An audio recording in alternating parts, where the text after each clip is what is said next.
Hello guys and welcome for another Aeternum video.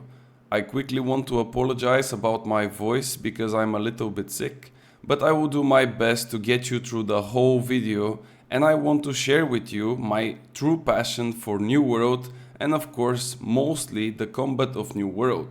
Today we're gonna speak about something that I was always wondering why the devs don't put more effort into, and that of course will be the balance of power for the patch notes for Season 8. Now just a quick disclaimer, those patch notes are made by me and not by the devs, so if you expect those changes to be in the game in Season 8, which is 2 weeks ahead, please, it will not happen. Most likely this will never see a day of light, but just wanted to share with you guys so you can see also my vision for the game and the combat of it, and maybe you have another remarks, maybe you can agree with me, maybe you can disagree with me. I'm completely fine with both, as long as we have a clear discussion and we can see what is best. We can of course discuss that also with the devs, and hopefully one day they will do the necessary changes to make the game feel better when it comes to PvP. So without further ado guys, let's go first with the general ones. As you can see in the bottom I have all of the different weapons, but of course we start with the general changes that I believe should have a really nice and quick impact on the combat. The first one is to reduce the block stability while moving to all the weapons, but instead increase the stability of blocking while standing still. This is mainly to adjust the current meta of heavy sword and shields, which are technically running in heavy gear, and you barely can even scratch their surface when they block, while they are getting closer and closer to you without any problem. The second one is to reduce the tracking of Void Gauntlet and Sword and Shield heavy attacks and to adjust the speed of them. What I mean by the speed is the casting speed of the heavy for both of the weapons, because they have extremely quick heavy attacks and the bonuses that they get from it is quite rewarding, so it should not be that quick when you get so much behind it. The third one is to correct the value of some perks to adjust them to the current meta. As we all know, the perks Vigor and Invigorated are quite bad. I mean, they tried to buff those and they are still horribly bad. So in my opinion, if we get a maximum of 5 per equip load, and to increase the value to 20%, which technically would mean for a maximum potential of 100%, some people might prefer running them so they can avoid being being hit by dots or being, weakened, rendered and stuff like this. But of course, there comes the trade-off, because if you run 5 vigors and you run 5 invigorated, this means that you cannot run the enchanted wards, you cannot run the shirking heals, you cannot run, for example, conditioning perks. So I believe with this change it would kinda come equal to the other perks that we currently have. Another change that I want to see is to adjust the values of enchanted ward and the both like elemental and physical aversion. What I mean here is that enchanted ward currently gives 4% reduction of damage on light and heavy attacks, while physical and elemental aversion, even though they are super restricted to those types of damages, they are only giving a 0.5% higher at 4.5%. I believe that either enchanted ward has to be reduced a little bit, or elemental and physical aversion have to be buffed a bit to, let's say, 5% or 5.5%, so they can have a bit more usage in the current meta. The next change is reduce the Zephyr Cakes in OPR to provide 5% movement speed and also to provide you with a buff of 10% reduced slow effects. Now this is mainly due to the fact that with Zephyr Cakes and a lot of other buffs which are related to the movement speed, people and mainly healers are zooming with such speed that it's almost impossible to even fight. And for new players this is horrible because they cannot even understand what is happening. I also note here, which is the change number 9, it's a bit down the list, but I also note here that the cap of slow and movement speed should be changed to 30%. If I'm not wrong, currently it's at 50%, So as you can imagine, it's a bit of a change, but I feel like it will bring more value to the combat and not so much to the running. After all, we want to fight, we don't want to sprint, we are not on a athletic games or something. So I believe that that would be a nice change. The next one on the list, which we got to, was 6. Make the doors in OPR modes, both the different maps, of course, this is what I refer here, to be repaired only out of combat. Doors must be not attacked for the last 6 seconds to technically get out of combat. Now currently we all know what's the issue with the doors. There is a guy that has a quick horse, he goes, he collects all of the resources, he basically stands and repairs, and even if you have 15 people on the outside, as long as you don't have barrels to blow them up, he will be able to repair the door without any issues and you would not be able to enter. If we add a combat status to the doors, meaning that if they get hit, they get into that status for the next 6 seconds, this means that those doors cannot be repaired. Now of course the doors will start to fall quite quickly, so you can maybe buff a little bit the HP of all 3 stages to, you know, to balance this a little bit.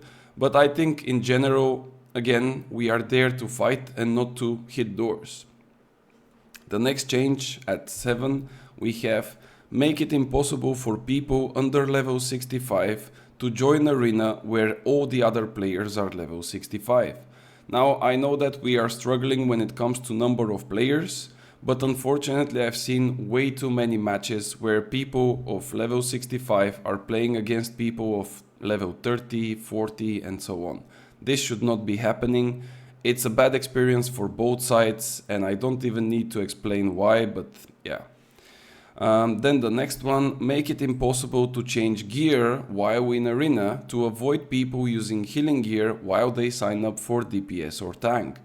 Of course, quite explanatory. I think that many people know that, maybe even many people are abusing it. This should not be happening. You can prepare your build before entering the arena and just play with the build that you picked. Then of course we skip the one for the movement speed that I already mentioned. And we go to the next one, apply a penalty for people who reject or don't accept OPR and arena matches more than 3 times in the last 30 minutes. Now for OPRs it doesn't really happen that often, but for arenas I've been, I've been a witnesser of a queue pop for arena after waiting, let's say, for 20 minutes. And then this queue doesn't go into actual match for 7 or 8 consecutive times.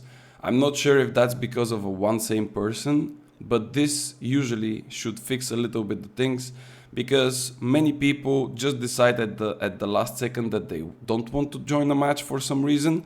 That's why I said 3 times and not 1 time. But there is also people that are doing it on purpose. So if they do it on purpose 3 times, that should be it. And then you get the penalty, let's say, for the next 1 hour. The next change, adjust some weapons to provide bonuses only when the necessary threshold of attributes is met. Now this might sound a bit vague and not really clear. I will go into some examples later on when we go through all of the weapons, but in general this is technically a fix where if you use, for example, a healing staff and you use Hatchet just so you can abuse the Berserk, you would not be able to benefit the full potential from the Berserk. Either that be the speed will be reduced, either that be that you cannot be staggered, and so on. I think you understand what I mean by this. Of course, if you don't, I can give you even more examples, so let me know in the comments. But let's continue with the others. At number 12, we have allow the players to scale the size of the nameplates for better visuals. Now what I mean by this is that we had a change in the section of the HUD of the game, and we can scale the HUD like lower, bigger and so on. I think that this should be applied also to the nameplates, simply because in a big fights, also in OPRs but wars mainly, you barely can see what is happening just because of nameplates. And I think that if you can manage to a little bit reduce those nameplates somehow, that would increase the visibility and technically it will improve the gameplay. At number 13, we have provide gold and Azot rewards for all arena matches and increase the cap of maximum games. Now, it's been really a long time since arena matches were interesting and rewarding. At that time, I believe that there was a limit of 40 or 50 games per day, which will reward you the maximum bonus of PvP experience. This means that if you play more than those matches, the rewards that you get in the form of PvP experience will be less than usual. I think that this limit should be increased because there is quite a lot of people that just love arena matches and they prefer to play them instead of OPRs. But also, if we look into the rewards themselves, arenas don't provide you with anything apart from the 2 boxes of trash gear that eventually you are salvaging.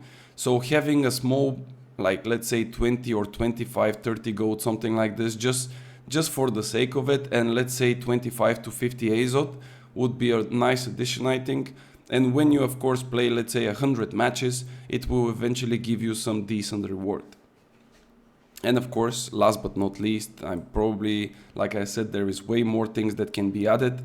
Provide 50 Azot to all the participants in OPR at the start of each game. I think it's quite clear. With 25 Azot you can buy yourself 3 cleansing potions, and with the other 25 you can buy yourself any of the buffs that you desire. I think this is a nice start for everyone. It's kind of balancing out every team. Instead of having like 5 or 6 people of your team running to the woods and killing some wolves at the very beginning just because they need a buff to fight, you can, all have that, and then eventually, if you run out of cleansing potions, you can still go to the woods and kill the wolves, or I don't know, the lost, and so on. So that's technically the general changes. Now we are going through all of the weapons, and again, for the weapons, this is my vision and my understanding of the PvP combat after 10,000 hours. I've played the game for the last 3.5 years. I don't know how much it is since the very beginning of it. I even played the beta. I believe that I understand the combat quite well. Not for all the different weapons, of course. I mean, I understand the weapons, but there is some niche details that you need to understand only after you play a certain amount of hours. But I'm pretty sure that for the most part, I need not much time to understand it. So that's why I think that I have the clear picture. So starting off with one of the craziest weapons in this game, and that's of course the sword and shield. It's been pretty powerful for the most period of time, I guess. Even now it's one of the best weapons. The first thing is fix and adjust the proper hitboxes to abilities, Leaping Strike and Shield Rush.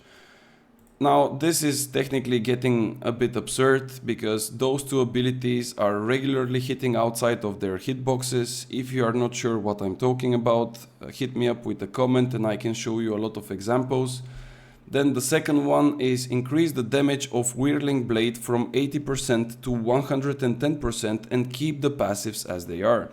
You might be thinking, why the hell you want something to be buffed if you are saying that it's pretty powerful? The reason is technically because nobody is using Whirling Blade apart from few niche builds, and this will give a bit of a variety to the upheaval which everyone is currently running. The next is exactly this, the upheaval. Decrease the damage of the upheaval from 200% to 175%, and the passive that provides it with 20% more damage on slow targets to be 5% per debuff on the enemy. Now here you can even reach higher numbers when it comes to those 5% per debuff, because they can have many debuffs, right? But the thing is, you need to make a setup. Most of the sword and shields just press 3 buttons in a row so they can hit a slow target with upheaval and they hit amazing damage. If this change is done to the game, technically there will be more setup, meaning more skill, and then of course the reward will be granted. Amend the tactician's passives to provide full reset on kill with the upheaval. Now if you don't know, one of the passives of the upheaval is providing a cooldown to your abilities when you hit upheaval. I believe that if it's used as the last hit on an enemy, technically killing it, it would be nice if you get your upheaval back from cooldown and you can use it again. The next change, adjust the abilities of the swords to have different effect on range when changing the equip load. To be more specific with this one, if you are in light gear or medium gear or heavy gear, your leaping strike will have a different distance.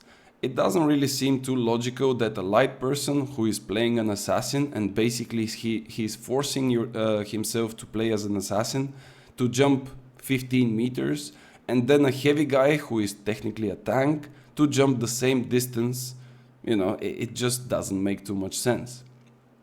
Number 5, decrease the speed of the heavy attacks by 50% to align with the other one-handed melee weapons. This was also mentioned in the general ones. Technically, I'm not sure if it has to be 50% or more or less, but generally speaking, you need to have almost the same time frame of a heavy attack for all those weapons.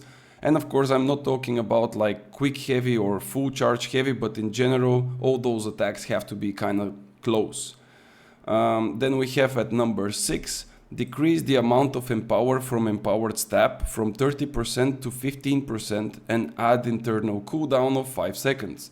For those of you who don't know, there is a passive in the Sword and Shield skill tree which allows you to get 30% empower of the maximum 50 just by using a heavy attack to a target. There is no cooldown to it, so the more heavy attacks you do, you keep on getting those 30%. They are of course not stacking with each other, but you are keeping the 30%. And therefore, it doesn't make sense. You have a quick heavy attack, as mentioned on the previous one, you get a huge boost of empower, and you don't even have a cooldown. It doesn't make sense.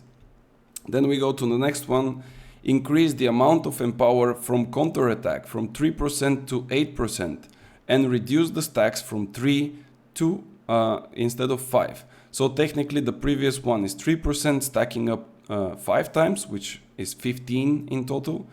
Now this can be buffed to 8% per stack to a maximum of 24 if it stacks 3 times. Counter attack is a passive where if you block, you technically get the empower. Of course, self-explanatory, it's based on skill, it's based on reaction. So if you are good with this, you technically get rewarded. Number 8, reduce the movement speed gain from critical precision from 20% to 10%. This is a passive again that provides 20% movement speed to the Sword and Shield user whenever he critically hits.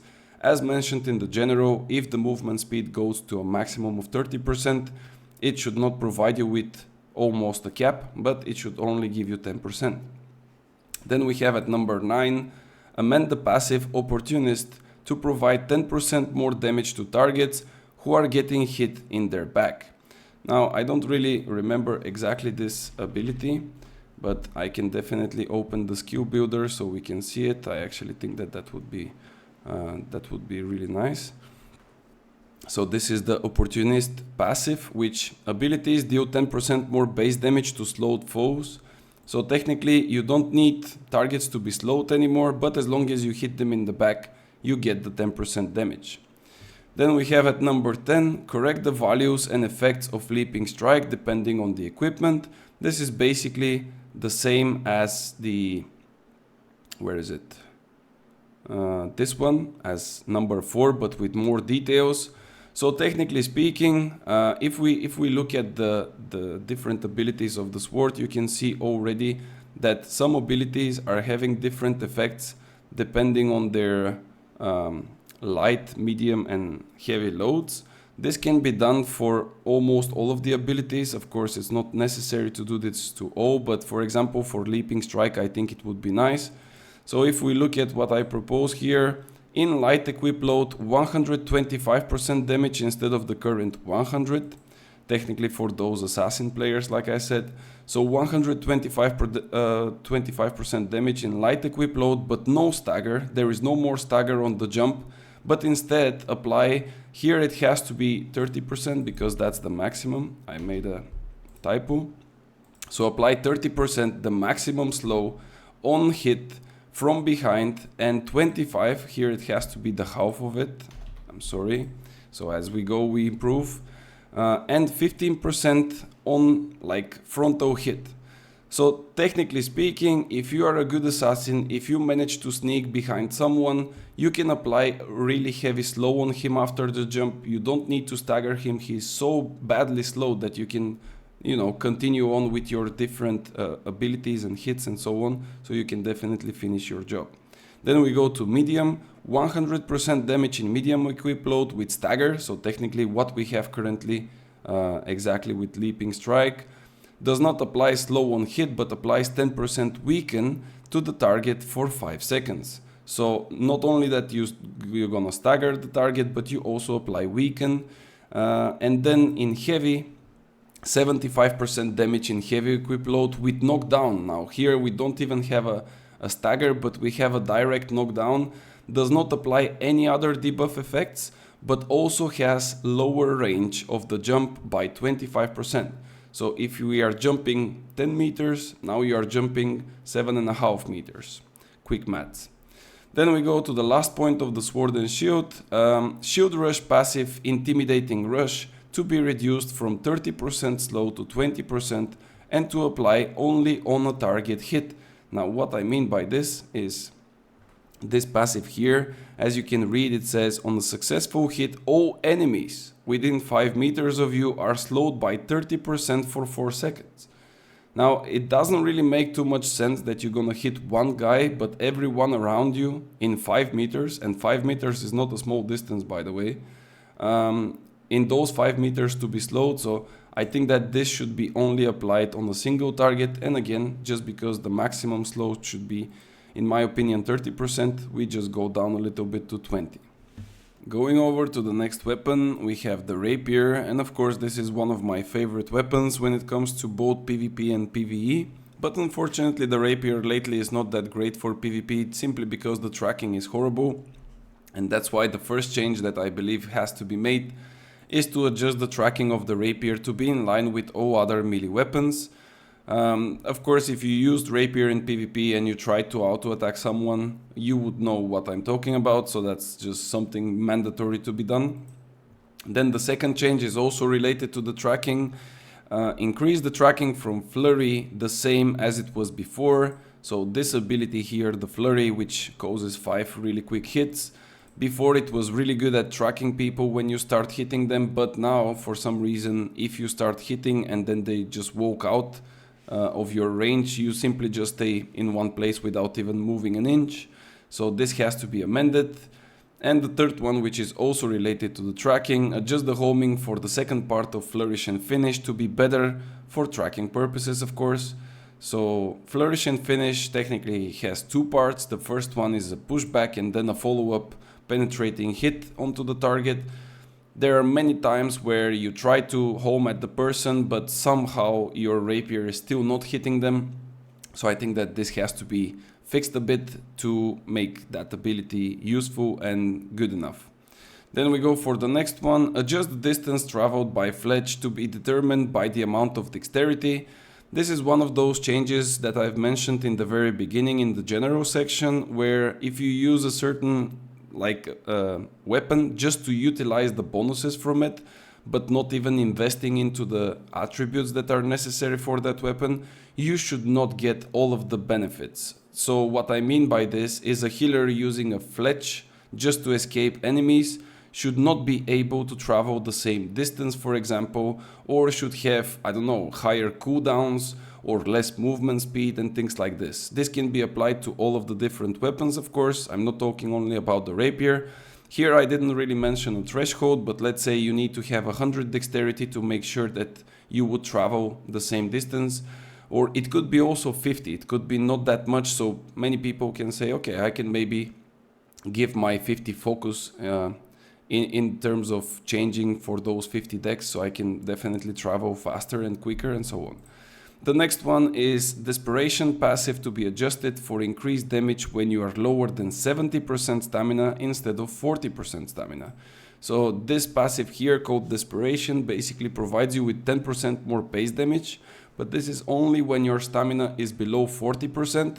So if we have to work with numbers, this means that you need to dodge twice in order to proc it, and it would not be even for that long because you are really close to a gray bar area, and that's not ideal. So what I think about this is that this has to be increased to 70%, which is after one dodge, and this would basically give a nice flow of the combat with the rapier, because it's a quick weapon, you rely on a lot of dodges, well timed and so on, and this basically will be way more efficient. The next one is the Perfectionist passive, to be changed from 10% more damage at full HP to 5% more damage after dodge or movement ability. So Perfectionist passive is this one, which again currently provides 10% more base damage, but only when your HP is full. So of course in PvP we are not really full HP all the time, so if we change that to 10% more damage after, 5% more damage after dodge or movement ability, that would be way better. And now if you are thinking what is a movement ability, well, those are the evade, the fletch, even the flourish and finish can be considered as a movement ability, because you technically get a bit of a gap closer. So those are the ones. And then last but not least, for the rapier, allow the animation cancel with dodge between the second and the third basic attack of the chain. So to explain it a bit more easily to the newer players, every weapon has a chain of basic attacks. Some of them have 2, like the spear, some of them have 3, like the sword. Rapier has 4, same as the hatchet. So in between the first and the second attack, you can make a dodge and you can cancel your attacks. In between the third and the fourth, you can do the same, but in between the second and the third, you cannot. And this sometimes locks you in place for, feels like more than a second, but it's around half a second, where you are not able to react to the surroundings and you cannot really follow your target. The next weapon that I will talk about is the hatchet.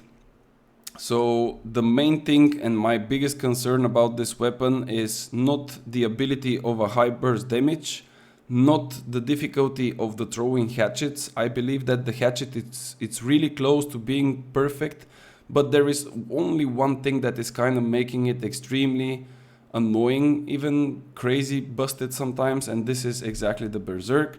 So adjust the berserk ability to scale with dexterity, exactly the same like the rapier, like I said, or you can put it also with strength. Necessary 150 points in order to receive all the benefits. Also reduce the time of berserk from 12 to 8 seconds and reduce the overall cooldown of the ability from 18 to 15 seconds. What that means is that you would have a shorter berserk duration, but you would have it more often. Allow animation cancel to be done via dodge to speed up the process. Now I think that rewarding people with animation cancel of berserk is a nice thing, because this is basically skill, and if you have the skill to do that, you should be rewarded with something. Then we go to the next, change the movement speed of 20% to be applied only when you move towards an enemy, the same way as the Great Axe Bloodlust works. Now, of course, if you use Berserk and you just use it for speed, again, healers are using it just to run around with 20% more speed, it doesn't make too much sense. We are there to fight and we are there to, outplay our opponents. So if you just use that for movement speed, it doesn't really give the same taste.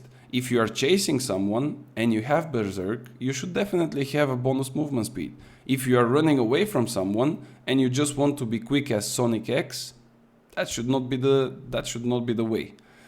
Last but not least, for the Berserk, replace the Berserking Purge with another passive that gives damage for 3% for each hit made during the Berserk with a maximum of 5 stacks. Now this passive of the Berserk is the one that cleanses all of the different debuffs.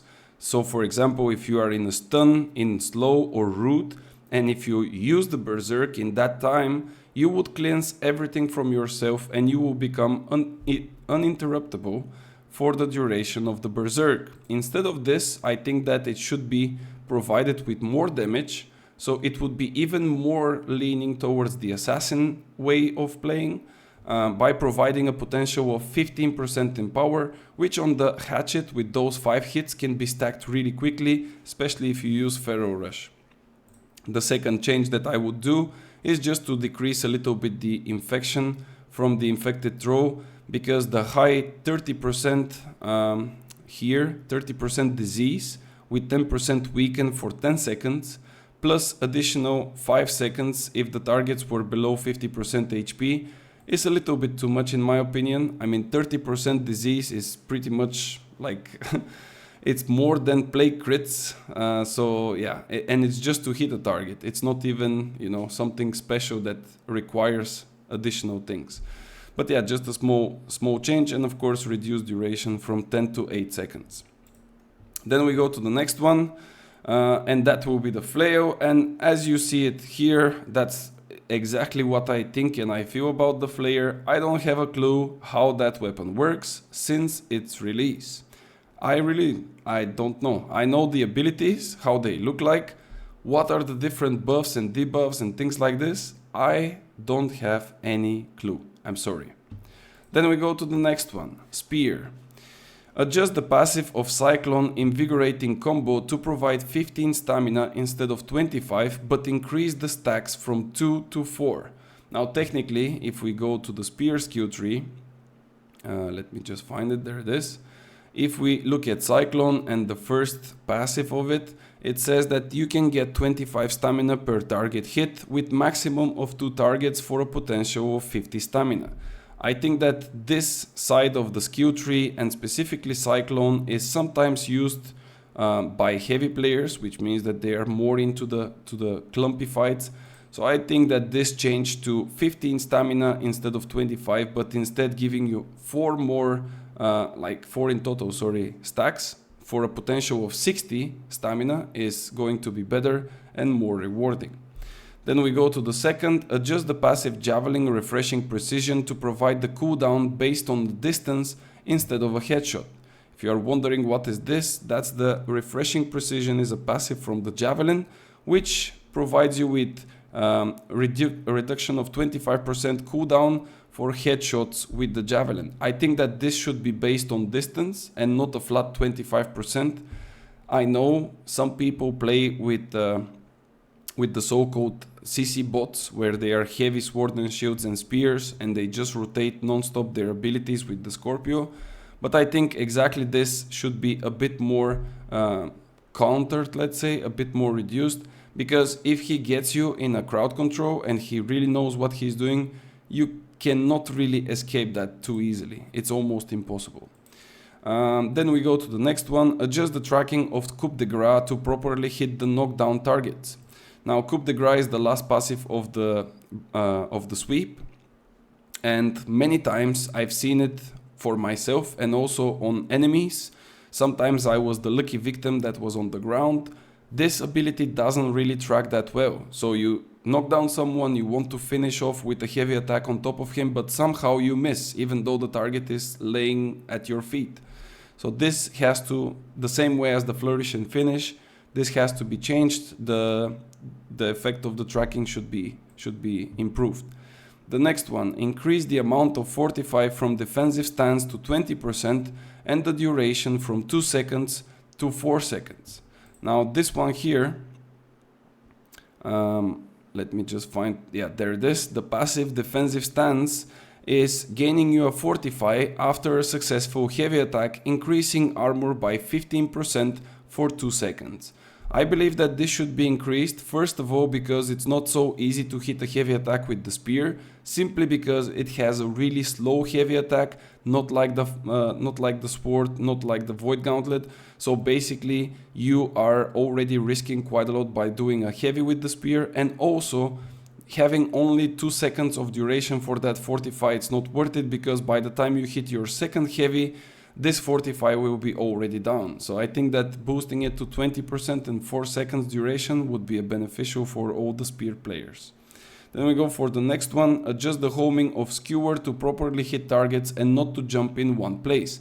Skewer is this really nice ability, a lot used for PvE but also for PvP purposes, and I think that the homing of this ability is quite horrible sometimes.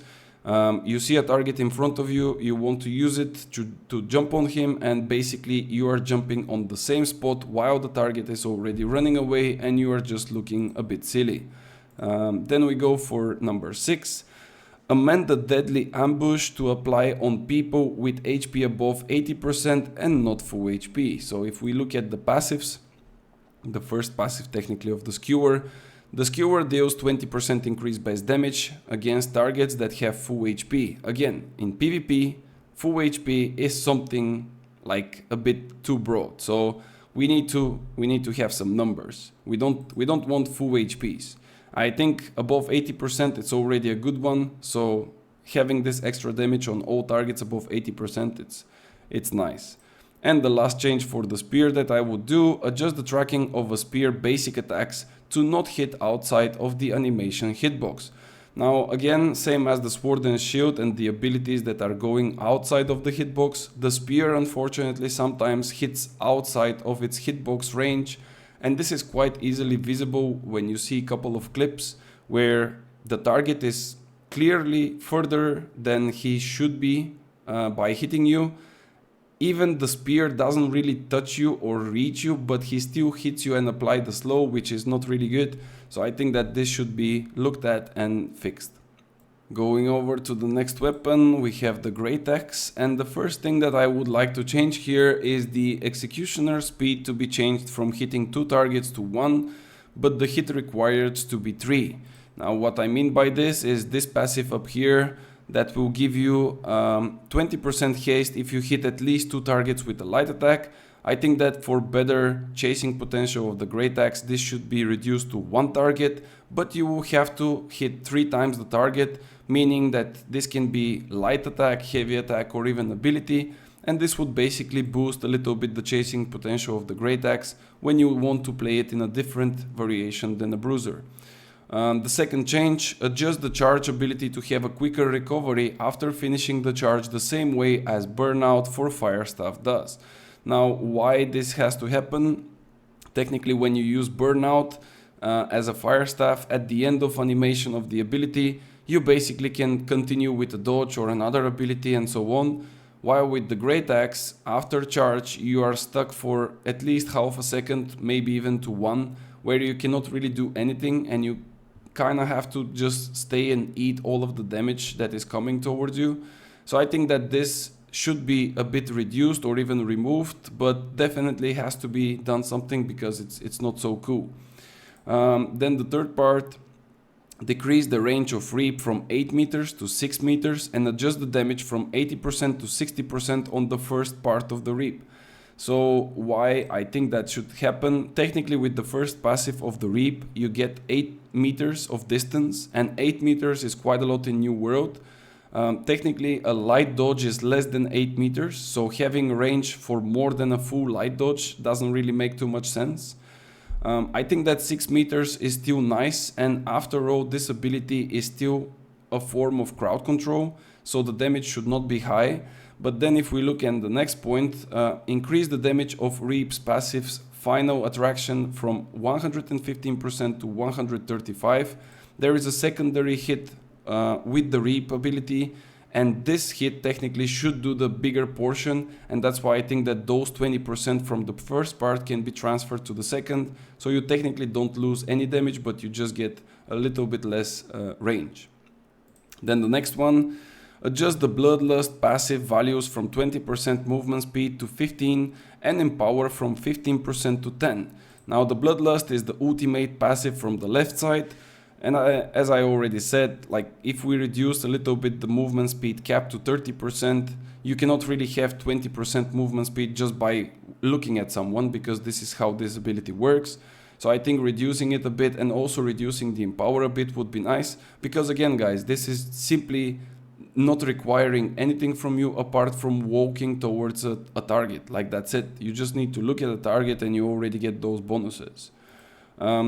Number 7, increase the armor penetration from Death's Embrace from 10% to 15%. This is this passive where technically it gives you armor penetration of the Great Axe. Will give you 10% against enemies below 50% HP. I didn't mention the below 50% HP. I believe that it should be non-stop, because again this weapon deserves a little bit of boost into the damage section, because it feels a bit weak. The next one, adjust the proper hitbox for Maelstrom ability in order to not miss enemies right next to you. Now Maelstrom is this ability where you spin around and hit everything around you. If you use the full passive tree, you would get an additional spin which hits twice. So the thing here is that many times when you use this ability, there will be someone who is literally knocked down or next to you and you would not hit him for some reason. So this has to be a bit fixed so you can hit all the targets in the range around you. And the last point for the Great Axe is to increase the distance of which the gravity well can be thrown with 2 meters to allow better chase potential. Now, I don't mean here that the gravity well has to become bigger, but it just has to be a bit further possibly thrown so you can catch people that are trying to escape you and to of course have an impact on the fight with a bit more range. Then we go to the next one, which is another heavy weapon, and that's the Warhammer. So the first one here, adjust the damage of the Wrecking Bow from 90% to 125% and add weaken to the target hit, applying 10% weaken for 5 seconds. Why do I believe that this ability should be buffed? Well, simply because almost nobody is using the Wrecking Bow. It was once a really nice ability for a heavy crowd control chain, but now nobody seems like using it.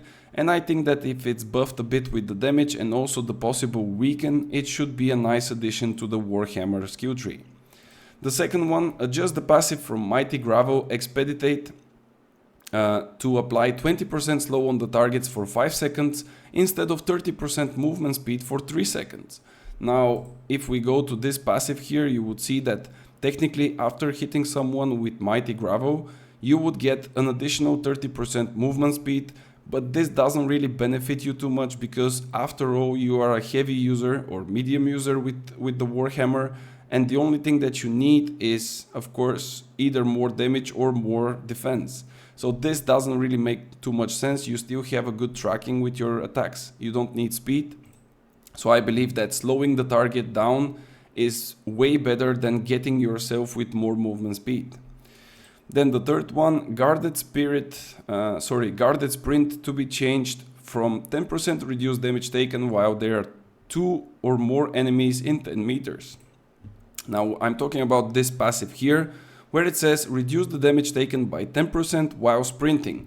It doesn't specify anything. As long as you are walking and you are carrying the hammer, you would get 10% less damage. This means that if targets are shooting at you from a big distance like muskets, bows, fire staffs, even void gauntlet or ice gauntlets, you would get less damage. And I think that this should be changed to at least 2 enemies in the proximity of 10 meters. And of course, last but not least, the passive of the clear out swing away to apply 20% slow on the targets for 5 seconds instead of 30% movement speed for 4 seconds. Exactly the same thing as the Mighty Gravel. The reason is exactly the same. You don't want to get haste, you want to slow your enemies. Slowed enemies is better than you having haste. So especially for melee weapons. So this, I believe, will make it better. Going over to the last melee heavy weapon, which is the Greatsword. Starting off with the first one, passive the Giant Slayer to provide 10% instead of 15% base damage to targets above 50% instead of 90%. Now basically this is the passive that we are talking about. Currently it provides 15% damage when you are attacking foes that are above 90% HP. But as you can see from the numbers, as soon as you hit once, they will never be again, I mean, not never again, but like they will not be again in the Brat, какво говоря, бе?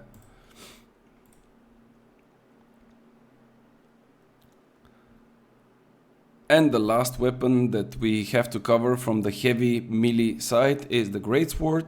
So the first thing that I would change here is the passive Giant Slayer to provide 10% instead of 15% base damage to targets above 50% instead of 90%. So what I mean by this is this passive here, where it gives you a 15% damage increase to targets above 90% HP.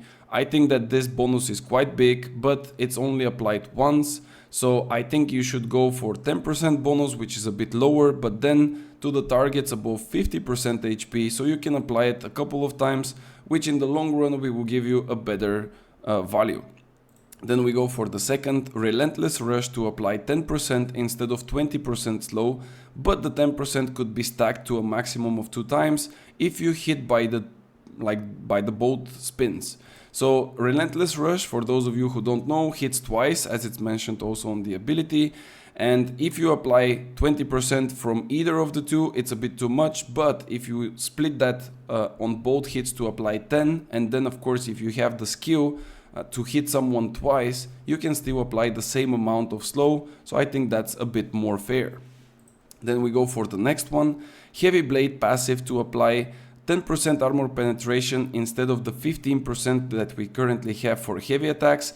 Now of course I said a bit earlier that the heavy penetration from the great axe should be increased from 10 to 15, but I think here it has to be vice versa, simply because the damage output of the Greatsword is way better than the great axe. So reducing the heavy blade from 15% to 10, I think it would be still a good change.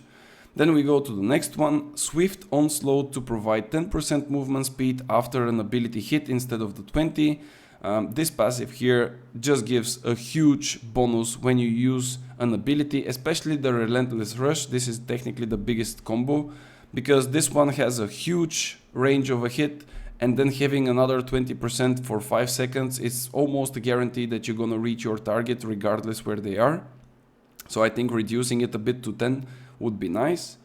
Then we go to Steadfast Strike. The second hit reduced damage from 120% to 90%. This ability here, as you can see, the first hit doesn't do that much damage, but technically the second one, which is almost uninterruptible, undodgeable, it's almost a guarantee, if not like fully guaranteed. Sorry, I'm not a Greatsword main. I think that this one is a bit too high, so reducing it a bit to 90% would still not make like that big of a difference. The main damage of the Greatsword doesn't come from that ability, but it's just a really nice stagger to the enemy, so that's why I think it doesn't need that much damage on it.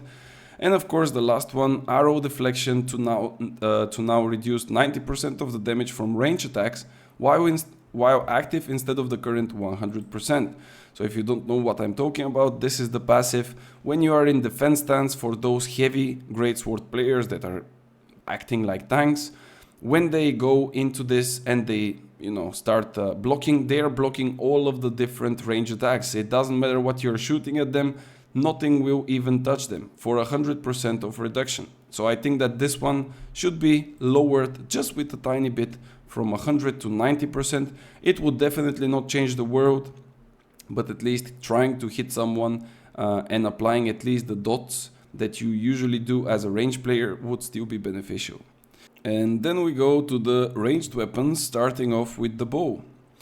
The passive Catch Me If You Can, to give 10% haste instead of the 20% if 2 or more enemies are 5 meters from you. So currently this passive here, Catch Me If You Can, gives you 20% haste if you are surrounded by 3 or more enemies within 3 meters. If you are a bow player and you have 3 enemies on 3 meters from you, probably you are in a really bad situation. So I think that lowering the amount of speed that you can get, but also lowering the necessary players as enemies around you, will definitely give you a nice bonus. Going for the next one, Evade Shot passive, go the distance, to apply weaken of 10% for 5 seconds instead of providing 15% movement speed. Now of course the bow as a whole has a lot of different capabilities of running away by providing extra movement speed and so on. So I don't think that you necessarily need more movement speed. Instead, having a little bit of debuff in your skill tree in the form of weaken would be super nice. So those 10% for 5 seconds, I think it would be cool to have. Then we go to the next one. Impale, to apply slow of 10% to targets that are above 85% and not 100. Now currently we have here the Impale, where if you hit a foe at 100% health, it will inflict a slow of 10% for 2 seconds. I again think that hitting someone on full HP doesn't really make too much sense in PvE. Instead of having something to be applied on full HP target, it should be just on a high percentage. So in that case, 85% is pretty high, and maybe the slow amount should remain, but the duration, maybe can be increased to 3 or 4 or 5 seconds. And then we go to the next one. Hunter's Insight to provide 2% in power for each hit on a target with debuff on it for a maximum of 5 stacks, which technically can give you up to 10% in power instead of the current 5 stamina. So I'm talking about this passive here, which gives you 5 stamina on a hit to a debuff target.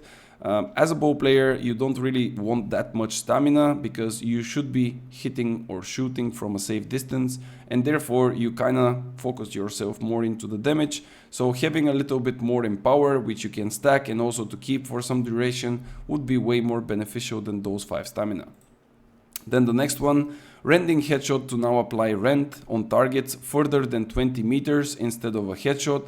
I believe that this here, that technically gives you rend when you hit someone in a headshot, of course, for 10 seconds rend and 5 seconds duration. I think that that's too precise. Hitting a headshot with a bow, it's not that easy. It takes quite a lot of skill. So making it a bit more easy to utilize would be if you technically hit a target that is 20 meters away, so you basically apply it on distance based and not on a headshot based. And then of course it also has to have some kind of internal cooldown, let's say 5 or 10 seconds, so you can of course not keep on applying this rend to the targets because it's still quite powerful. Then we go to the next. Rain of Arrow passives hooked arrows to apply 10% slow instead of the current 15. This is the passive that I'm talking about. So I think lowering a little bit the slow would be still nice. Having of course in mind that in my eyes the movement speed and the slow should be maxed out at 30% and not at 50 as we currently have it. Long range passive to apply the bonus damage on targets 20 meters or more away from you. So again, long range currently deals 10% more base damage to foes at least 10 meters away. In my understandings, bow and musket are pretty long range weapons, so applying more damage on further targets is what it makes sense. So of course, having this damage to further than 20 meters and not 10 would be better. Then we have the passive Hawkeye to provide empower of 10% with maximum of 2 stacks when landing a headshot. Now of course we don't really completely ignore the headshots. Let me just try to find where is the Hawkeye. There it is. So of course if you are extremely good at shooting with the bow, you should be rewarded. So hitting someone with a headshot, it should not heal you for 10% of the damage done, because again you should be on a safer distance, but instead of this healing you can gain additional empower stacks that again can be reaching 20%. And then last but not least, the evasive tactics to provide 10% in power after dodge instead of 15. This is technically the left side ultimate, which provides you with empower just by dodging, and this empower remains for 5 seconds, which means that in that time you would have enough stamina to dodge again. So here there is no skill required, you just need to press the dodge button, and I think that this is a bit too rewarding, giving you 15% in power. So lowering it to 10 and having the other incomes of empower would still be beneficial.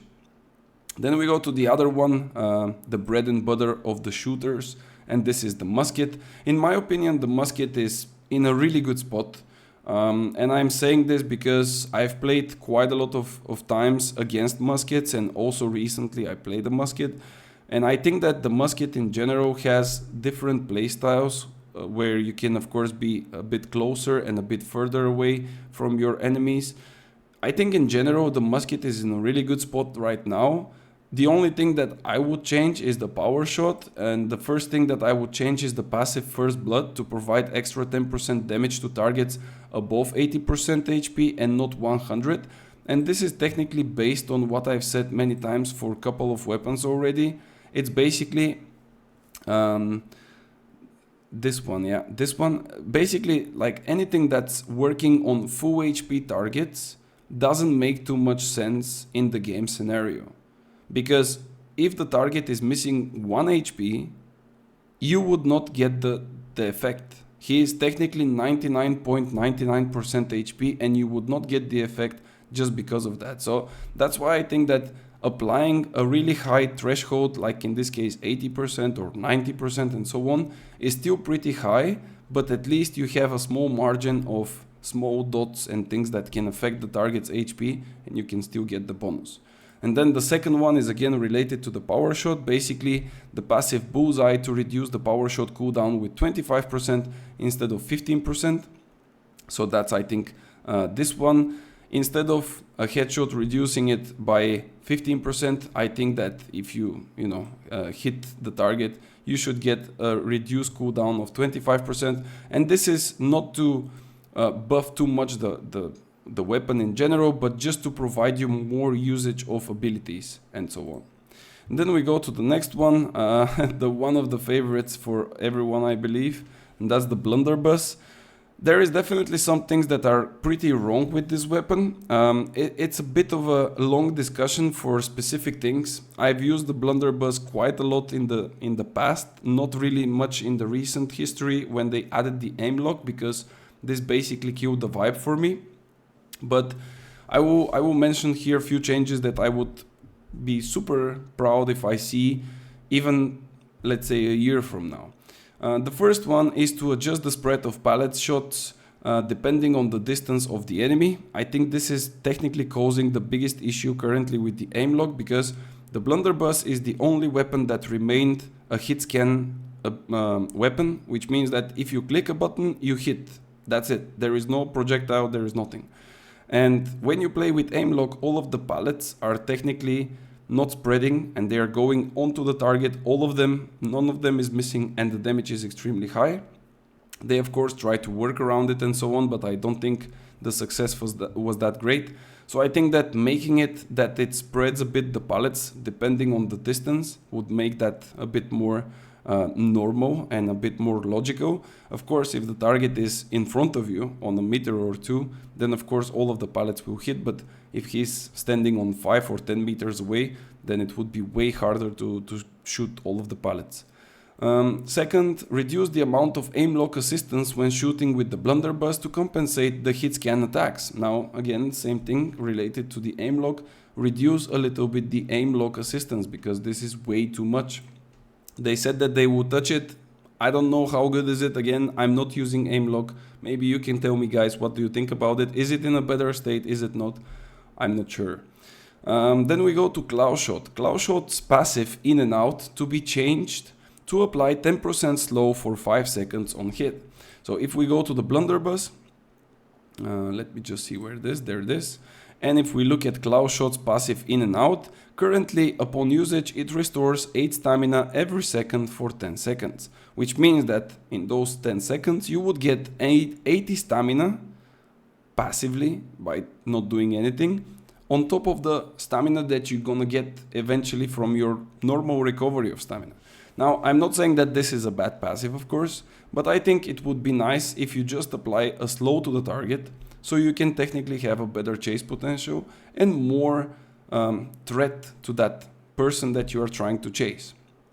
Then we have a lot of changes to the mortar charge, because I believe that this ability is really amazing and really nice, but it's not really fitting the current meta, simply because it doesn't have the necessary output.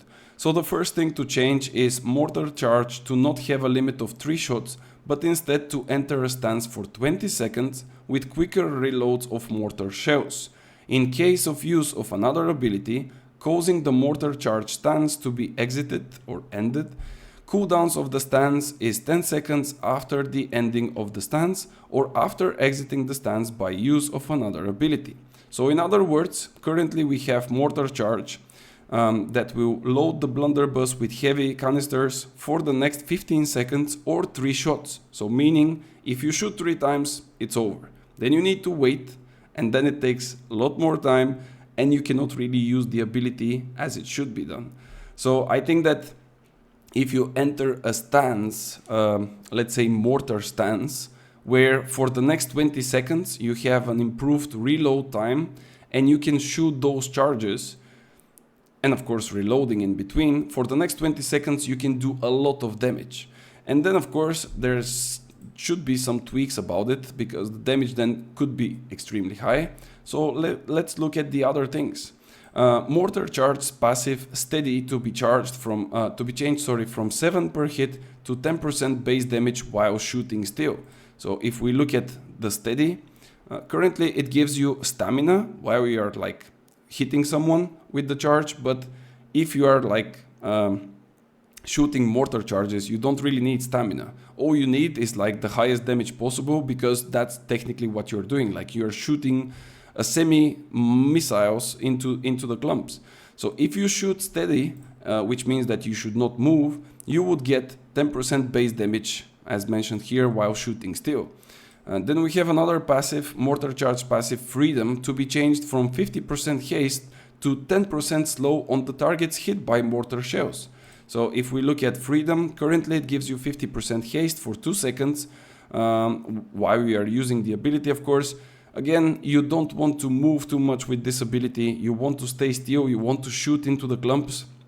And of course, that's the risk and the reward. Like you do a lot of damage, but you are stationary. You stay in one place, you slow your enemies with your hits, even with only 10%, but you slow them, you do a lot of damage, and then if somebody puts pressure on you, which means that they react to the combat, they would basically force you to either change the stance by using another ability or just retreat and get away from there. So I think it's a really nice different playstyle of the mortar charge, and it would basically give a bigger variety to the Blunderbuss.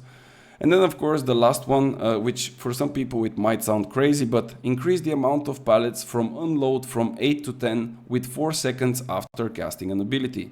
If you don't know what is unload, unload is the left side ultimate, which currently gives you additional 2 pallets, so from 6 going to 8 after you use an ability for the next 6 seconds.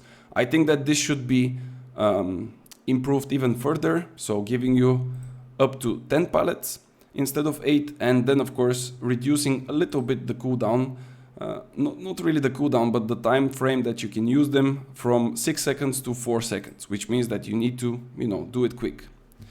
And then going to the special one, my favorite and technically main weapon for those 3.5 years. I really hope that it would not sound too biased here, but let's see what I have for the Fire Staff. The first one is to revert the changes that light attacks will consume 5 mana and heavy attacks will consume 10 mana per hit to avoid the abuse of auto-aim. Now, for those of you who don't know, Fire Staff previously was requiring mana for everything, either that be light and heavy attacks or abilities, of course. They changed that, they made that all the magical weapons would not require mana on light and heavy attacks, and I think that this is a bad thing, because nowadays all of the console players are just using auto-aim. They don't really use the abilities the way they should. They don't even use the proper way of heavy attacking for reducing their cooldowns. They simply just click light attacks non-stop, and they just sometimes kill people more than enough. So I think that this should be reverted as soon as possible. And then we look at the passives. So revert the passive spell focus to recover 10% of your mana on successful heavy attack. So technically, if we go to the Fire Staff skill tree, let me just reset those.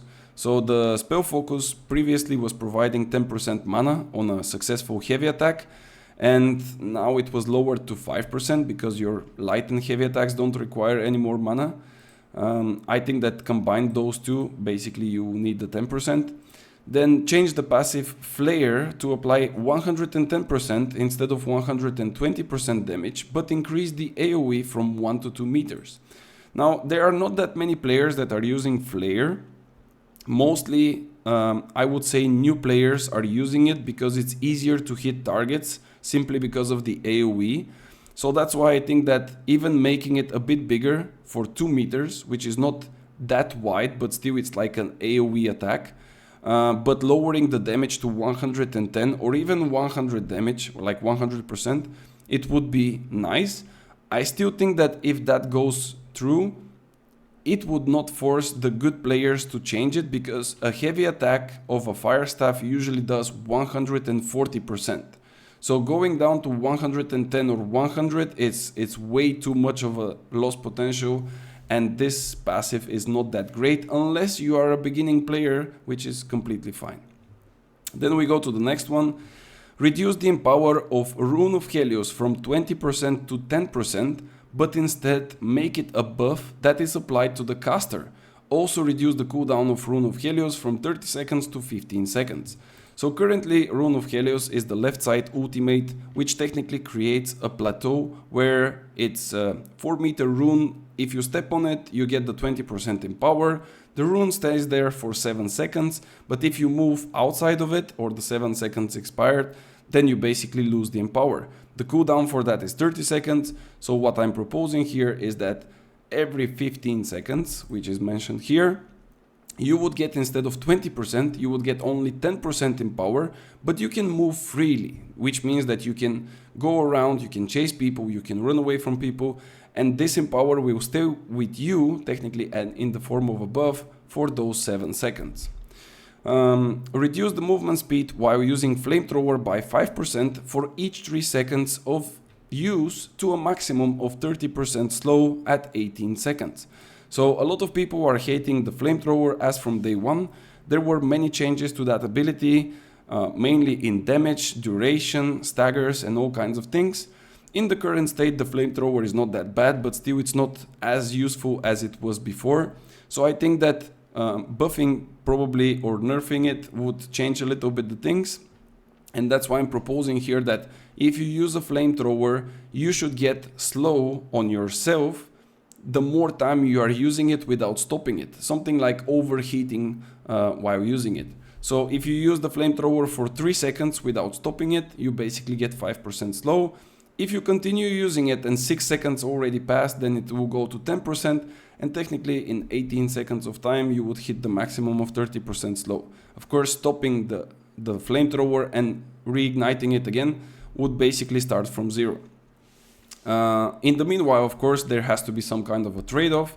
So increase the width of the Flamethrower to apply wider box in the close combats, which means that the Flamethrower not only will hit in a cone forward, but it would also go a little bit to the sides, like left and right. Okay, then we go to the next one. Change the passive Kindle to provide 10% stronger burn instead of 20% longer burn. So this means that the applied smolder effects would not last 20% longer, but instead they will be 10% stronger. I mean, I don't need to explain what exactly that means, but I guess you understand. Then we go to the next one. Change the passive Trial by Fire to provide 10% weapon damage to all enemies in 4 meters for 5 seconds and lower the cooldown to 15 seconds. So Trial by Fire is this passive where if you hit an enemy within 4 meters around you, it will create a field around you that will deal 20% weapon damage to everyone in a radius of 4 meters. Now this is really bad passive, not because of the damage, but mostly because of the cooldown, because this is technically active for 5 seconds and then you need to wait for another 30 to reactivate it again. So that's why I think that lowering the damage to a half, but also reducing the cooldown to a half would be definitely beneficial. Then we go to the next one. Change the ultimate backdraft to proc on 4 stacks instead of 3, but to allow the proc on light attacks and abilities as well. Lower the damage with 50% from 150 to 100. So if we look at the backdraft, this was also changed recently. Hitting a target that is inflicted by 3 stacks of smolder from a maximum 4 currently, with a heavy attack will consume all of the stacks on the target. Upon consumption, the explosions will be triggered, dealing 150% weapon damage to all the targets in 2 meters radius. Now the problem with this one is that it basically goes the opposite way of the proper fire staff combo, and you don't really want to like heavy attack exactly when you have 3 stacks, so sometimes it's just not matching your like flow of gameplay. I think that if this goes to 4 stacks, which is the current maximum, but it can be procced by anything, meaning that you can proc it with light attack, you can proc it with heavy, you can proc it even with ability, but also lower the damage because then it will be too powerful. I think it will be in a way better spot. You would know that you have those stacks as an enemy of a fire staff, and then you would be quite cautious about it, or you're gonna, you know, go for some cleansing potions or something to cleanse yourself. Then we go to the next one. Change the burnout damage to apply 100 to 150% damage depending on the distance traveled. So if we look at the burnout ability, currently it does 130% damage, which is a really nice damage by the way, and it dashes forward for 18 meters. Of course you can go left and right, you can make even circles if you are good enough.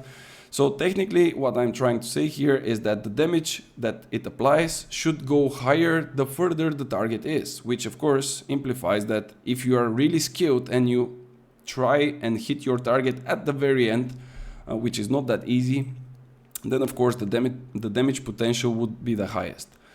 Then we go to the next one, revert the old casting animation of Incinerate to allow the control over the ability and the ability to stop the cast. Now, for those of you who played New World in the past, this ability here, Incinerate, was a bit slower in terms of animation and people were able to stop it. Of course, the different passives were also completely different, but I will not go over this. So what I'm asking here is just to revert the ability to be slow again so you can control it. And this means that you can stop it if you see that the enemy is running away from you. Now, if you start the ability, there is no going back. You cannot stop it. And of course, the enemy has still enough time to react and dodge it. So it's not in a good spot. Then we go to the next one. Change the passive Cauterize Wounds to remove all the debuffs if you hit 3 or more enemies instead of 1 debuff per enemy. So if we look at this passive here, it says that it cleanses 1 debuff when you hit a target with Incinerate, and the limit is also 1, which means that if there is 3 people around you and you have 3 debuffs but you hit Incinerate on all of them, you will only lose 1 debuff and you cannot even choose which debuff you want to lose, because this is how the game works. Instead, I propose that you lose all of your debuffs, regardless of how many you have, but you need to hit at least 3 enemies. And this basically, it's already a requirement that puts you in a tough spot playing as a either medium or a heavy fire staff user and a frontliner. Then we go to the next one. Change the Flame Out passive to apply 5% in power instead of the current 3% with maximum of 3 stacks instead of the current 5. I don't even know what is a Flame Out, to be fair. I think it's this, yeah, this one from the Incinerate. So currently this one gives a 3% in power for 7 seconds for each target hit with Incinerate, with a maximum again of 5 targets. But hitting 5 targets with this ability means that you are in a really bad situation. You would not really live to tell the tale, and basically this empower is all gone for nothing. So again, increasing the empower amount but lowering the stacks, it technically doesn't change the maximum potential, but it just makes the requirements a bit more acceptable. And then last, probably not least, but again guys, if you have some other ideas, just hit me up. Change the passive Scorched to apply 10% weaken instead of the current 12%, but also to apply knockdown after the knockback. So again, this is something from the skill tree of the Incinerate. This is the first one. So Incinerate will inflict 12% weaken on a target if you hit it for 5 seconds. So instead of 12%, I think that it should be lowered to 10%. But additionally, instead of just pushing them back with a little bit, you should knock them down. So if you can imagine the Greatsword, I don't really remember what was the ability where the Greatsword is blocking in front, and then if you stay for too long, he will push you back and you're gonna get knocked down. Technically, this should be applied to the Incinerate skill tree, so it will give a little bit more variety for the fire staffs that are playing in the front line to survive. And now, really, the interesting part is coming, guys, because there is 3 weapons left. Life Staff, Ice Gauntlet and Void Gauntlet, and 2 out of those 3, in my opinion, are basically so busted that that is just crazy to even talk about. But let's start first with the Life Staff. That's the only heavily focused on healing weapon in the new world that we have currently, and maybe it will remain the only healing weapon for quite some time. So I personally think that healing in New World is quite easy and overpowered at the same time. So I think that healing in general should be touched, and heavily touched actually. So the first thing, reduce the overall healing power from all abilities while increasing the power of each point in focus up to 400%. Let me translate this because I couldn't fit all of the text here in this small line, but in general we know that when you reach 350 in any of the attributes, from that point after you technically get diminishing returns. Of course, all of the bonuses as well are up to 350 and you don't have bonus for 375, 400 and so on. So I think that the diminishing return for the focus should be increased to 400 just so we can see healers taking a little bit more focus in order to get a little bit more healing. Currently we have double single target heals that are running with 350 focus and they still manage to heal people for 8000 HP. This is ridiculous. So that's why I wrote this first line, and this technically is what it means. The second one, amend all life staff abilities to be casted only when you have vision to your teammates.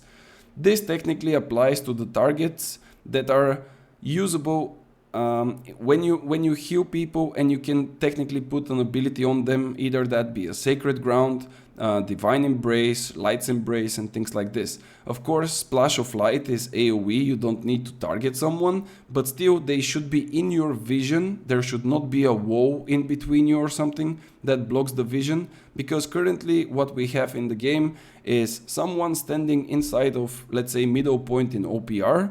The healer is standing outside, but he still heals him with single target heals or sacreds without even seeing him. This should not be in the game. This doesn't give any skill or any depth to the PvP and the combat. So I think this should be changed. The next one, reduce the healing value of Divine Embrace from 120% to 100%. Reduce the healing value of Sacred Ground from 16% per tick to 13%. Reduce the healing value of Splash of Light from 80 to 65. Orb of Protection from 8 to 6% per tick. Reduce the healing value of Orb of Protection's passive Protection Blessing, again this is for ticks of healing, from 6% to 4%. Reduce the value of Light's Embrace from 80 to 65 and from 20 to 15% per buff on the target. Like, all of those reductions are technically the first line where I'm saying that the healing value in general is too high. Like, we have too much healing. There is way too much healing. Especially when we drink potions that recover 4 to 5k HP and we also have shirking heals. Like, that's way too much. And then of course, last but not least, the beacon and the Divine Embrace. The beacon from 16 to 13% and Divine Embrace blessing bonus from 30 to 20%. That's technically not a skill but the ultimate passive. And then the last thing, which also was applicable for Rapiers and Hatchets, increase the minimum requirement of focus to 150 or let's say 100, again this is up to a debate, to apply all the passive buffs when using a lifestaff spells. What I mean by this is, let's say that you are running Fortified Sacred Ground, or you want to run Light's Embrace that gives you movement speed when you have it on your weapon, but instead of playing a healer, you are currently playing, let's say, with Sword and Shield or Spear or Hatchet, something like this. You use as a secondary or like lifestaff, you give yourself a Light Embrace and you get like a huge boost of speed, but you are not a healer. So this is what I'm saying here, that technically speaking, if you want to get the maximum potential of different bonuses, either that be speed, either that be empower, fortify or any other bonus, you should have the proper stats or attributes for that specific weapon that gives you those bonuses. And of course, lifestaff is not different than Rapier, Hatchet and all the others. So this is for the lifestaff. In general, a big reduction to the healing. And then we go to the Ice Gauntlet, another really cool weapon. Lately it's getting a bit more popular with some builds that are like heavily reducing the cooldown. It's a bit annoying to play against, but it's definitely not as strong as it looks, especially if you know how to tackle it, but we are not going to speak about that. So the first thing, change the passive Cold Reach to apply 5% slow on targets with light attacks within 15 meters with a maximum of 3 stacks. So currently this passive, let me just go to Ice. Cold Reach is this one that currently gives you a base damage increase of all basic attacks by 15% to targets up to 15 meters. Now, I don't really think that you benefit too much from this, but instead, if you get some slow, you can definitely benefit way more. Then we have the other one, change the passive energized critical to provide the bonus when the stamina is not full instead of being full. So here, let me just check where it was. I think it was this one, yeah. Increase the base damage of Ice Gauntlet abilities critical hits by 10% when the stamina is full. Now, just a small note here, guys. Wind Chill, Ice Storm, and Ice Shower cannot critically hit. Those 3 abilities cannot make a critical hit. The only 3 that can crit are the Spike, the Pylon, and your Entomb. So, if you want to hit a Spike, which is the most commonly used ability, and you want to crit with it, you most of the times do a dodge into a hit. So this here, asking you to be at full stamina is a bit, you know, not matching the tempo. So I think that reducing it to, changing it actually to not being full instead of being full, it will be way more beneficial and nice for the Spike players. Then we go to the next one, reduce the movement speed of the caster while using Wind Chill with 5% while casting the ability. Now I myself, I'm using Wind Chill quite a lot. I even got called a meta slave because I'm using the build, I don't know why. But technically I believe that if you get a bit of reduction of movement speed while you are using it, it's gonna be a bit more balanced. I'm not saying that it's broken, but it's definitely a bit powerful, especially against melee players. So that would help them a bit. And then we go to the interesting part. Increase the damage of Mighty Spike from 157% to 190% on perfect hit. Now what does perfect hit means? This of course means that all of the things from the spike, at the end of the spike there is like a huge icy thingy where it pops out from the ground, and this of course is called Mighty Spike. If you manage to perfectly hit a target, this should deal a lot of damage as it once did actually, sorry, in the past. But now it's quite weak. Yes, you can still hit for 3, 4, 5k, but this is not enough when you take in consideration the skill and the setup needed to make it perfect. So I think that increasing the damage on the Ice Spike is definitely necessary to bring back the glory days of the Ice Spike users. Then we go to the passive of the spikes. So changing the passive refreshing spikes from 10% cooldown to 75% cooldown reduction on Q. So currently refreshing spikes will give you a 10% cooldown if an enemy was hit by the Mighty Spike. But I don't think it's that impactful because you can of course reactivate your cooldowns really quickly. So those 10% are nowhere near to where you want them to be. But instead, if you kill a person, it would be nice if you almost instantly get your cooldown again. Change another passive, which is called Empowered Spikes, from 20% base damage on targets below 30% to 10% base damage on frosted enemies. So technically, Empowered Spikes currently will deal 20% more damage when you hit someone already on low HP, but I feel like having 10% more on frosted enemies would give you a better bonus, because even when you open a fight with someone, even in the very beginning, you can still get the bonus. Then we go to the next one. Increase the damage from the passive's Spiky Reach from 118% to 140%. So Spiky Reach is the last upgrade of the spike.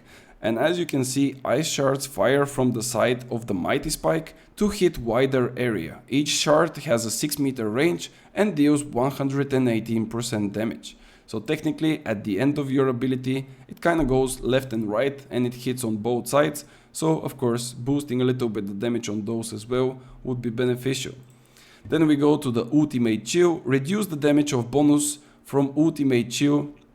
The damage bonus, sorry, of Ultimate Chill from 25% to 20%. That's the left side ultimate, where if you chill a target, meaning that you slow them with your Ice Storm, Ice Shower, or even Wind Chill, they will be chilled for 2 seconds, and then if you hit in that like time frame, you get 25% more damage. Of course, here it says 3 seconds, but some of the abilities have an effect for 2. So technically this, I think it's a bit too powerful at 25, maybe lowering it to 20 would be a bit better. Then we go to the next one. Change the passive Storm Summoner to reduce the cost from 80% to 50% while above 50% mana instead of full. So this is one of the passives. This one exactly, yeah, the storm summoner is one of the passives from the Ice Storm. So as you can see, if you are at full mana, you would get 80% reduction of mana cost. Again, something that requires you to be at full stamina, full HP, full mana. It doesn't really make too much sense to me. So that's why I think that lowering a little bit the threshold, let's say to 50%, above 50%, and then your mana consumption to be reduced by 50 but not 80%, I think it's way better. Then we go to the next one. Change the passive Heavy Freeze to apply 2 seconds root instead of 1 second after a heavy attack on frosted enemies. I think this is known for everyone, that after a target exits your Ice Storm or Ice Shower, you can root them with a heavy attack as long as you have the perk. But 1 second root is not that much, especially with something like the Ice Gauntlet, that is a bit slow weapon. It's a magical weapon, but it's a bit slow. It feels like a double-handed Greatsword or Great Axe and so on. So I think that increasing the duration of the root at least to 1.5 to maybe even 2 seconds would be definitely noticeable. Then we go to the next one. Change the passive Gathering Storm to provide 10% of your mana after 2 successful hits on enemy instead of 15% mana after 3 consecutive light attacks. The hits can be applied by light, heavy, spike, pylon, or entomb, and not by shower, storm, and wind. Now let's try to digest this and to explain what exactly do I mean. This one, Gathering Storm, is probably one of the most unused passives from the very beginning up until now, simply because restoring 15 mana after 3 consecutive light attacks is just an insane requirement to do. Like, this is impossible. So technically, what I'm proposing is you're gonna get 10 mana or 10% mana after 2 successful hits to an enemy when you do 2 attacks. And those attacks can be light attack, heavy attack, spike, pylon attack, or even entomb, but cannot be Ice Shower, Ice Storm, or Wind Chill. And then we go to the last 3. The first one of which, reduce the movement speed of Quick Shower from 25 to 15%. So again, referring to my proposal for the change of haste and slow to max it out on 30%, applying the haste from from the Ice Shower to technically give, instead of 25% haste, to give only 15, which will be the half of it.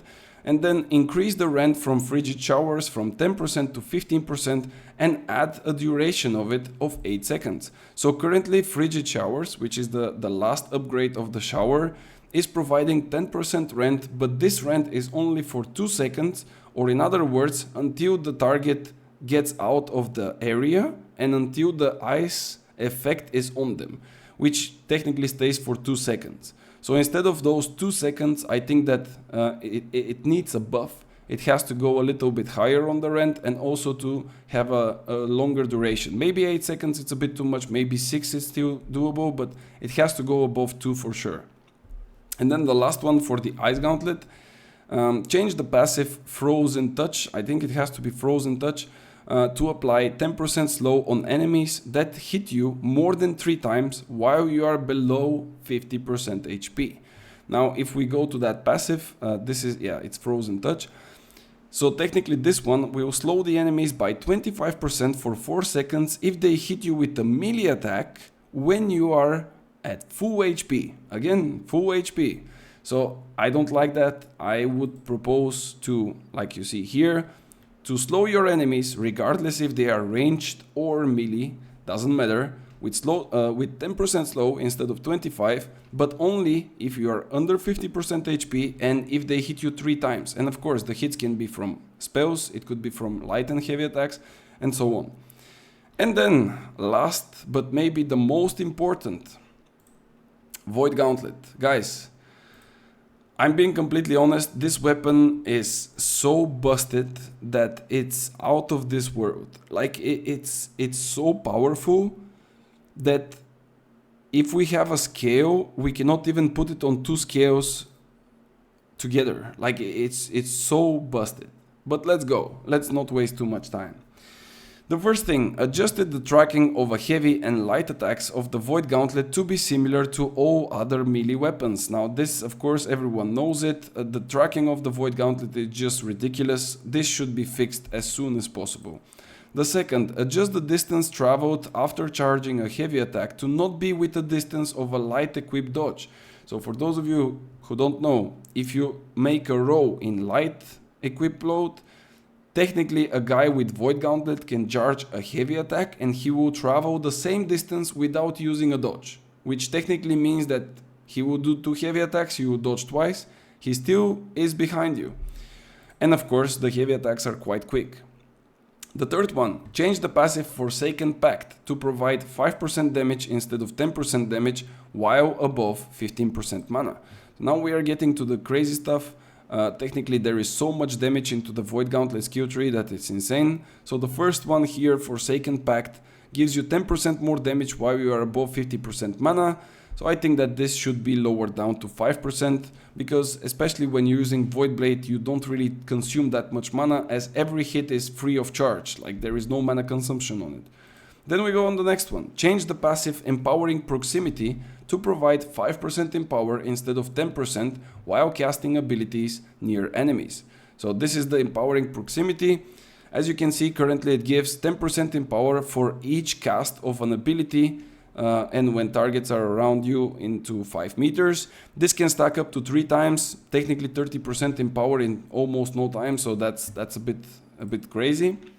So this has to go down to 5% in my opinion. And then we go to the next one, change the passives Leeching Agony to heal 10% instead of 15% on critical hit.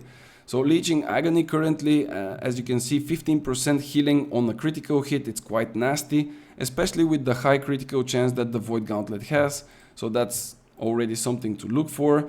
The next one, Efficient Harvest, now reduce 50% of the health drain instead of 35%.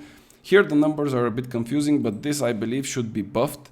For those of you who don't know, if you don't have the Void Blade out, but only the Void Gauntlet, if you press the right mouse button, you cannot block, but you will start drain from your HP.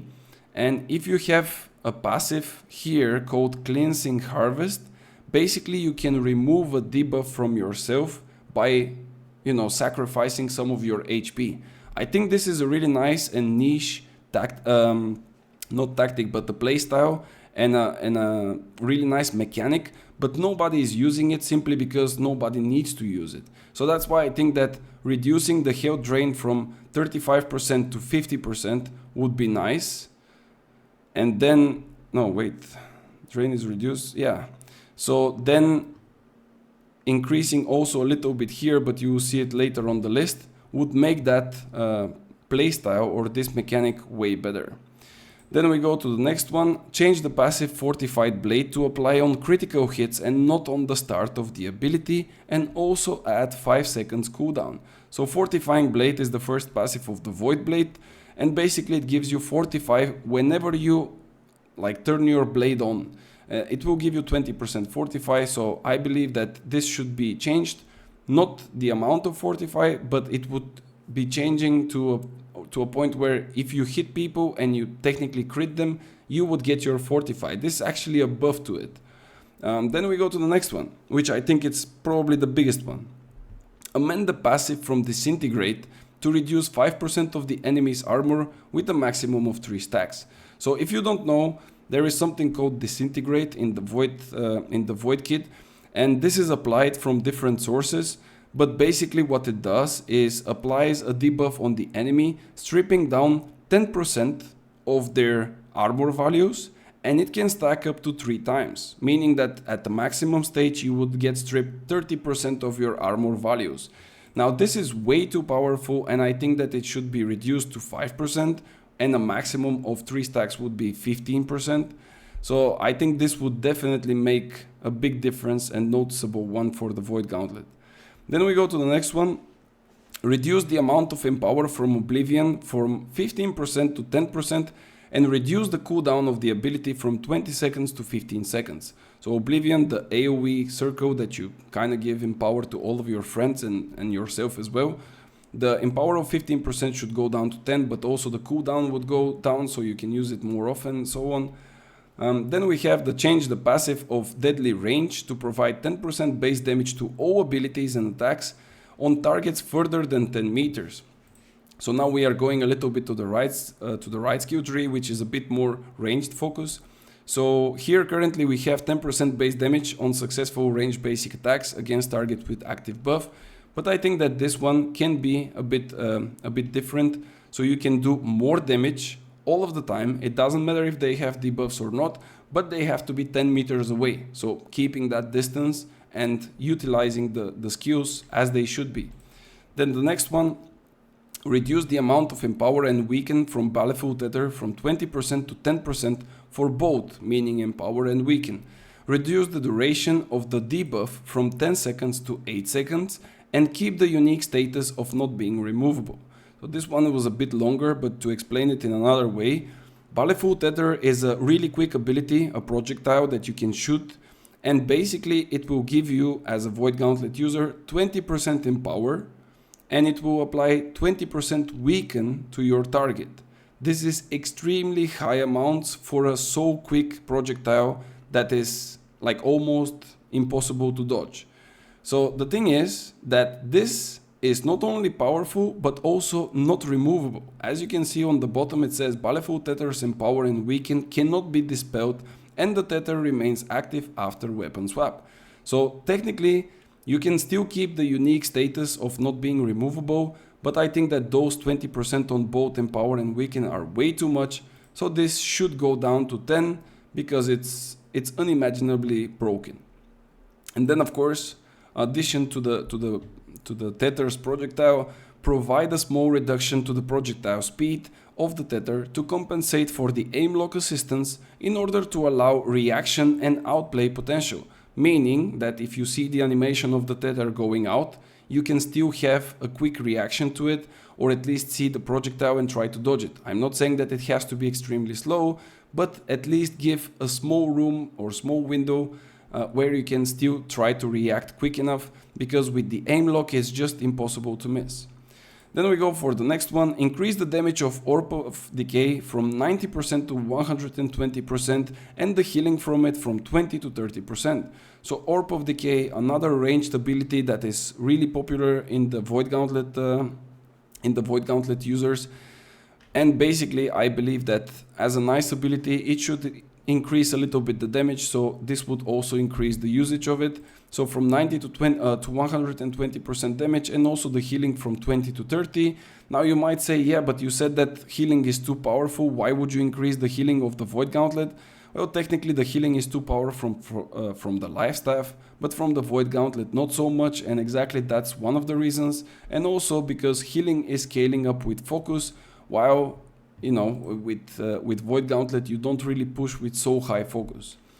Then we go for the next one, change the passive Slowing Orb to apply 15% slow instead of the current 30% and increase the duration to 5 seconds.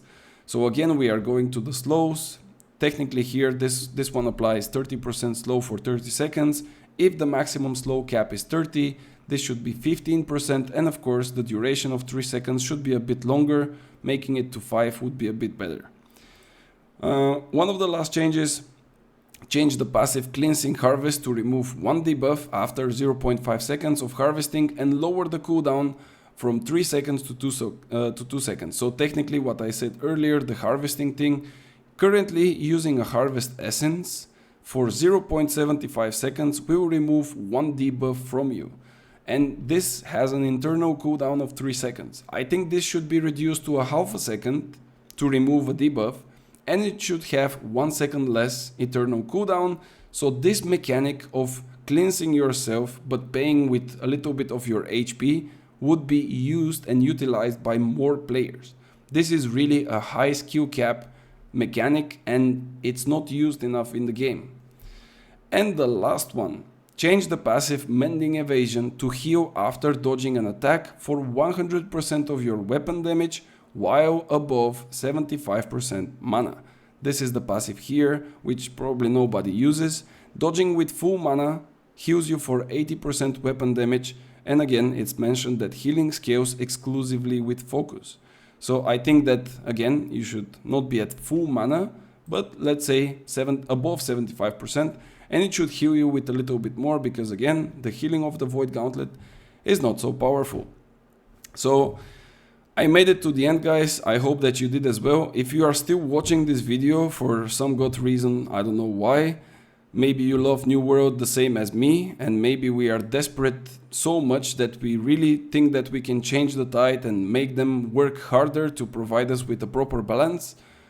I would just ask you to subscribe to the channel and also let me know, what do you think about all those changes? What do you think about like the proper way of approaching the PvP, and do you think that all those are making any kind of sense? Do you think that they are ridiculously bad and even worse than the current that we like the current status that we have the game into now?